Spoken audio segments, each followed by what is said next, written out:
আজকে একদম সাদামাটা ডিম রান্না করছি। কম বেশি আমরা সকলেই ডিম খেতে ভালোবাসি। একঘেয়ে ডিমের ঝোল, ডিম মশলা না খেয়ে এইভাবেও কিন্তু রান্না করে নিতে পারেন। ভাত, রুটি, লুচি, পরোটা সব কিছুর সঙ্গেই দুর্দান্ত লাগে। তার জন্য প্রথমেই আমি যেহেতু 4টে ডিম রান্না করছি, এখানে ছোট সাইজের 4টে পেঁয়াজ আমি হালকা করে ভাপ দিয়ে নিচ্ছি, কারণ পেঁয়াজটা না ভাপ দিলে একটা লালচে কালার হবে, সেক্ষেত্রে ডিমটা সাদা রং হবে না। আমি পুরোপুরি সাদা ডিম রান্না করব বলে পেঁয়াজটা ভাপিয়ে নিলাম। তারপরে ঠান্ডা করে নেব। এবার কড়াইয়ে দিয়ে দেব পরিমাণ অনুযায়ী সাদা তেল।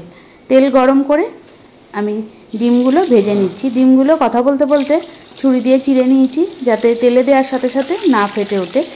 তেলের মধ্যে অল্প লবণ দিয়ে দিলাম। এবার ডিমগুলো বেশ কড়া করে ভেজে নিচ্ছি। আমি যেহেতু কড়া করে ডিম ভাজতে পছন্দ করি, তাই কড়া করে ভাজছি। এবার ডিমটা ভাজতে দিয়ে মিক্সির জারে দিয়ে দিলাম ভাপ দিয়ে রাখা পেঁয়াজগুলো দিয়ে বেটে নিচ্ছি। যেহেতু দেশি পেঁয়াজ একটু বেশি লালচে। এদিকে ডিমগুলোও বেশ কড়া করে ভাজা হয়ে গেছে, তেল থেকে তুলে নিলাম। ওই তেলের মধ্যে দিয়ে দিচ্ছি তেজপাতা আর শুকনো লঙ্কা ফোড়ন। চাইলে এর মধ্যে থেতো করা গরম মশলাও ফোড়ন দেওয়া যায়। আমি আর গরম মশলা ফোড়ন দিলাম না। আর শুকনো লঙ্কাটা দিয়ে বেশিক্ষণ ভাজবো না, যেন এরকম লালই থাকে। এবার এর মধ্যে বেটে রাখা পেঁয়াজ দিয়ে দিলাম। পেঁয়াজটা দিয়ে মিডিয়াম আঁচে 2 থেকে 3 মিনিট মতো ভেজে নিচ্ছি। আস্তে আস্তে তেল বার হতে শুরু করে দিয়েছে। এবার এর মধ্যে দিয়ে দেবো আদা, রসুন আর কাঁচা লঙ্কা বাটা। স্বাদ অনুযায়ী কাঁচা লঙ্কা নিয়েছি, 5 থেকে 6 কোয়া রসুন আর 1.5 ইঞ্চি পরিমাণ আদা একসঙ্গে বেটে নিয়েছি। দিয়ে খুব ভালো করে মশলাটা কষিয়ে নেব। এবার আবারও মিক্সির জার নিয়েছি। মিক্সির জারের মধ্যে দিয়ে দেব কাজু বাদাম, টক দই আর 4 মগজ। এখানে ছোটো চামচের 1 চামচ 4 মগজ দিলাম আর 10-12টা কাজু বাদাম জল ছাড়াই বেটে নিচ্ছি। দই দিয়েই বাটা হয়ে যাবে। এদিকে মশলাটাও ভালো করে কষানো হয়ে গেছে, তেলও বার হতে শুরু করে দিয়েছে। এবার এর মধ্যে দিয়ে দিলাম ছোটো চামচের 1 চামচ ধনে গুঁড়ো দেওয়ার পর স্বাদ অনুযায়ী লবণ আর স্বাদ অনুযায়ী চিনি দিয়ে দিলাম।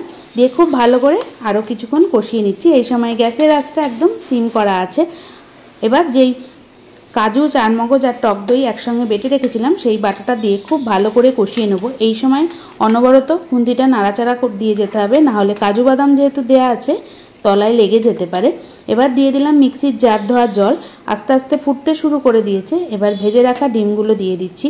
ডিমগুলো দিয়ে মিডিয়াম আঁচে 2 থেকে 3 মিনিট মতো খুব ভালো করে রান্না করব।